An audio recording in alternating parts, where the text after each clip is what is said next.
देखिए, विपक्षी पार्टियां आज नहीं तो कल उन्हें साथ में आना ही पड़ेगा। हालांकि ये सवाल आप उनसे पूछते हैं, पर विपक्षी पार्टियों को आना ही पड़ेगा क्योंकि लड़ाई सबकी है।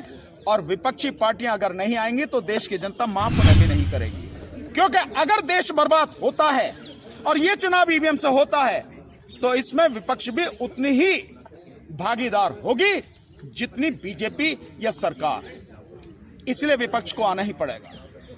पुलिस का काम है, पुलिस क्या है बेचारी, पुलिस तो वो क्या बताएं मैं नौकर है, वो जिसको जैसा आदेश ऊपर से आवे वैसा करती है। तो उसे अपना काम करने दो, हमें अपना काम करना है। लेकिन जब सुनामी आती है ना तो किसी भी बाधा से रुकती नहीं है, बल्कि सारी बाधाओं को तोड़ते हुए चलती चली जाती है। तो क्या कानून ये इस बार जो आएगी ना ईवीएम को हटाने के लिए, ये बवंडर नहीं सुनामी आएगी। सर पीछे कर लो मैम। और अब क्या इसमें सारी जो ईवीएम है ना सब बह जाएंगे, चिंता न करो आप। इंतजार किया जा रहा था, इतनी हाइप क्रिएट की थी आपने कि कुछ बड़ा खुलासा करेंगे, कुछ नया लेकर आएंगे। संक्षेप में बता दीजिए कि क्या नई चीजें जुड़ गई हैं आंदोलन से। देखिए, बहुत सीधी सी बात मैंने कहा था और मैंने आपको पूरे प्रमाण सहित बताया। और मैंने आपको बताया कि आरटीआई के माध्यम से हमारे जो साथी हैं उन्होंने इलेक्शन कमीशन से 18 सवाल पूछे। उन बाकी 18 सवालों में एक जो 18वां सवाल है सबसे लास्ट का, मैं उसकी चर्चा करता हूं। और उसमें यह था, इलेक्शन कमीशन से पूछा गया कि भाई जो ये आपकी ईवीएम और वीवीपैट मशीनें हैं, क्या ये कहीं से सर्टिफाइड हैं क्या? गवर्नमेंट ऑफ इंडिया का, भारत सरकार का कोई ऐसा विभाग हो, कोई ऐसी संस्था हो, राष्ट्रीय अंतर्राष्ट्रीय स्तर पर कोई ऐसी संस्था हो सर पीछे कर लो मैम, जो इसको सर्टिफाइड करती हो इन मशीनों को। तो इलेक्शन कमीशन कहता है कि ये मामला तो BEL का है और ये मामला तो ECIL का है। दोनों जो हैं बिल्कुल अलग संस्थाएं, उनसे पूछो जाके, वो बताएंगी।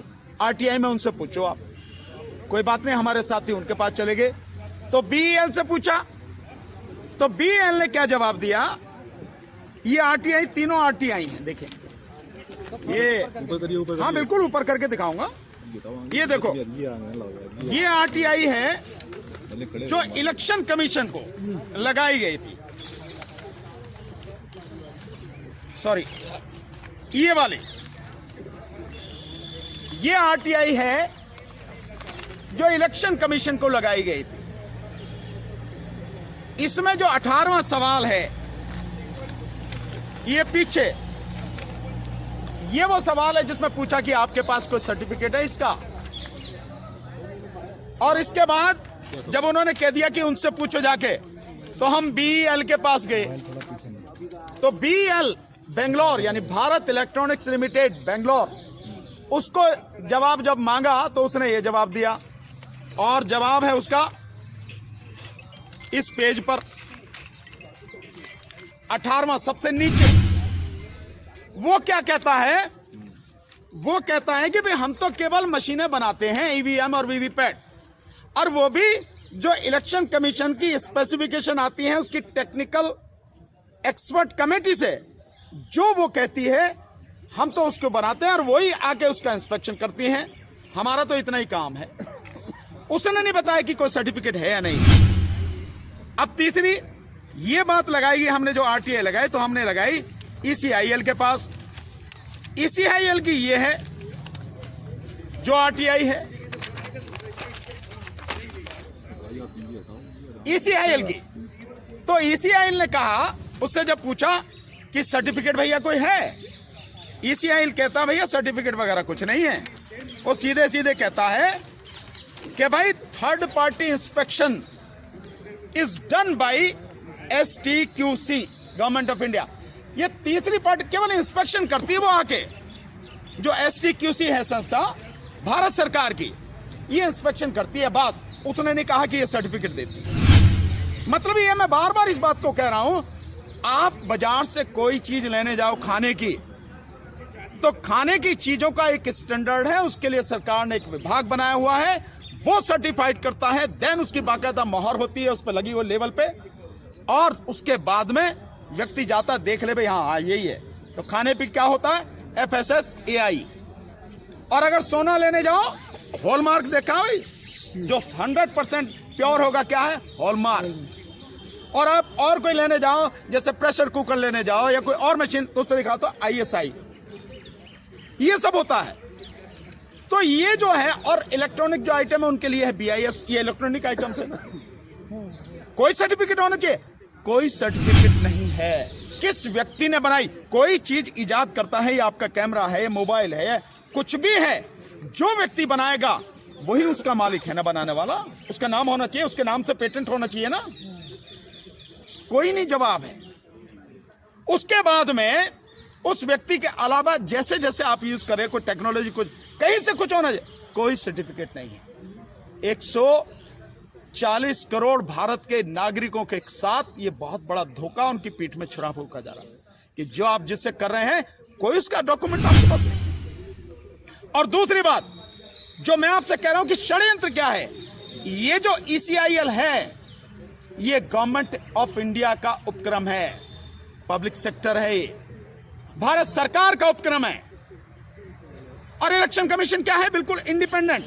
इलेक्शन क्या होने चाहिए? बिल्कुल इंडिपेंडेंट तरीके से होनी चाहिए। इसीलिए इलेक्शन कमीशन को इतना पावरफुल और इंडिपेंडेंट बनाया गया। अनुच्छेद 224 के तहत उसको जो अधिकार दिए गए, वो इसीलिए दिए गए हैं कि कहीं कोई भी किसी तरह का, क्योंकि जो सरकार है, सरकार के पास ताकत, और सरकार में, सरकार का अगर कहीं उसमें इंटरफेरेंस रहेगा तो सरकार अपने हिसाब से सारा काम करेगी। यहां तो ये सारी जो मशीनें बनाई जा रही हैं, किसके माध्यम से बनाई जा रही हैं? सरकारी के माध्यम से। सरकार की संस्था है। और दूसरी BEL, वो मिनिस्ट्री ऑफ डिफेंस के अंडर में आती है, मिनिस्ट्री ऑफ डिफेंस के अंडर में आती है, वो काम कर रही है। तो सरकार की संस्थाएं EVM बना रही हैं, सरकार की संस्थाएं VVPAT बना रही हैं, और सरकार कोई सर्टिफिकेट भी उसके लिए दे नहीं रही है। मतलब यह है, इलेक्शन कमीशन और सरकार आपस में पूरी तरह से मिले हुए हैं। यही षड्यंत्र है कि दोनों मिलके, आप अलग नहीं कर सकते कि इलेक्शन कमीशन क्या है और सरकार क्या है। दोनों आपस में मिले हुए हैं, और ये सब मिलके ये सारा का सारा खेल लगातार कर रहे हैं। इसीलिए इलेक्शन कमीशन चारों तरफ भाग रहा, वो मशीनें लेके दिखाने के लिए। हमने जब उसका प्रदर्शन किया उसके बाद में, अन्यथा इलेक्शन कमीशन की ड्यूटी है कि वो फ्री, फेयर एंड ट्रांसपेरेंट चुनाव कराए।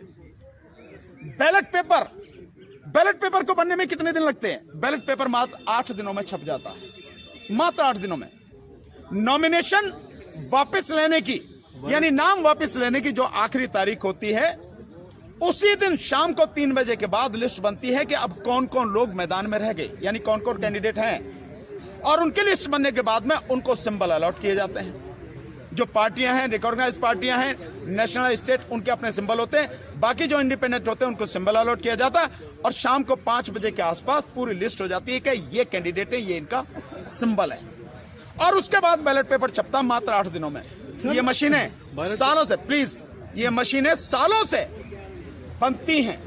बनती कहाँ है? सरकारी फैक्ट्रियों में, और उनमें यहां से वहां तक ले जाने में सब कुछ उनका। और इसके अलावा ये सारे के सारे जो लोग हैं जो काम करते हैं, इनमें मैक्सिमम जो कंपनियों में जो लोग हैं वो आउटसोर्स के, यानी प्राइवेट लोग हैं।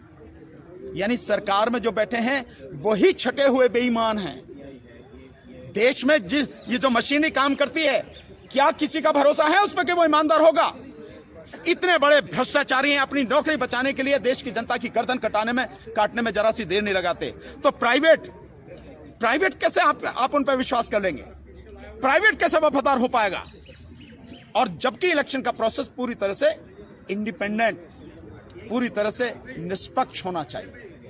यह है सारा घालमेल घपला, यह षड्यंत्र है। इसीलिए ईवीएम नहीं हटाना चाहता। सर, आपकी लड़ाई में विपक्षी पार्टियों की कोई सहभागिता है? मेरी समझ में ना आपका सवाल आया नहीं। सर, आपकी लड़ाई में विपक्षी पार्टियों की कोई सहभागिता है?